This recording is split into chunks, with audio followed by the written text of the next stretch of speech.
ولد اسمه محمد بن مسلمة في الكعبة.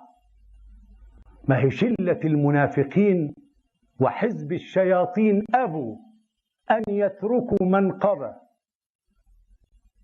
أو كرامة أو خصوصية إلا سرقوها من أمير المؤمنين. يعني أهو الإمام بيقول أنا الصديق الأكبر. نعم، حد بيسمع الوقت أي حد في بلاد المسلمين يقول عن الإمام الصديق الأكبر؟ أبدا. الإمام بالنص هو الفاروق، مش مولانا رسول الله. اللهم صل على محمد وآل محمد. مش قال حبه إيمان وبغضه نفاق؟